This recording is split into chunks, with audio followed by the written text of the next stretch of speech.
12वीं कहानी।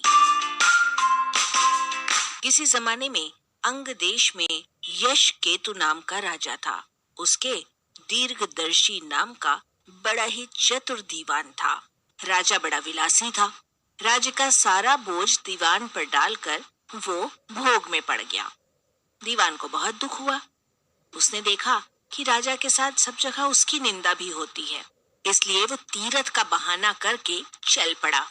चलते चलते रास्ते में उसे एक शिव मंदिर मिला।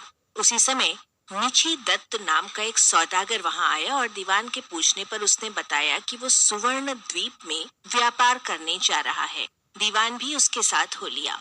दोनों जहाज पर चढ़कर सुवर्ण द्वीप पहुंचे और वहां व्यापार करके धन कमाकर लौटे। रास्ते में समुद्र में दीवान को एक कल्प वृक्ष दिखाई दिया। उसकी मोटी मोटी शाखाओं पर रत्नों से जड़ा हुआ एक पलंग बिछा हुआ था और उस पर एक रूपवती कन्या बैठी वीणा बजा रही थी। थोड़ी देर बाद वो गायब हो गई। पेड़ भी नहीं रहा। दीवान बड़ा चकित हुआ। दीवान ने अपने नगर में लौटकर सारा हाल राजा को सुनाया। वो सुनकर राजा उस सुंदरी को पाने और देखने के लिए बेचैन हो उठा और राज्य का सारा काम दीवान को सौंपकर तपस्वी का भेष बनाकर वहीं जा पहुंचा। पहुंचने पर उसे वही कल्प वृक्ष और वीणा बजाती कन्या दिखाई दी। उसने राजा से पूछा, तुम कौन हो? राजा ने अपना परिचय दे दिया। कन्या बोली, मैं राजा मृगांक सेन की कन्या हूँ। मृगांकवती मेरा नाम है। मेरे पिता मुझे छोड़कर न जाने कहाँ चले गए। राजा ने उसके साथ विवाह कर लिया। कन्या ने ये शर्त रखी कि वो हर महीने के शुक्ल पक्ष और कृष्ण पक्ष की चतुर्दशी और अष्टमी को कहीं जाया करेगी और राजा उसे रोकेगा नहीं। राजा ने ये शर्त मान ली। इसके बाद कृष्ण पक्ष की चतुर्दशी आई तो राजा से पूछकर मृगांकवती वहां से चली। राजा भी चुपचाप पीछे पीछे चल दिया।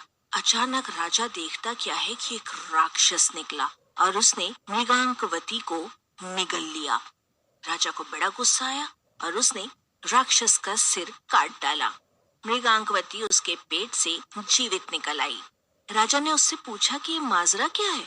तो उसने कहा, महाराज, मेरे पिता मेरे बिना भोजन नहीं करते थे।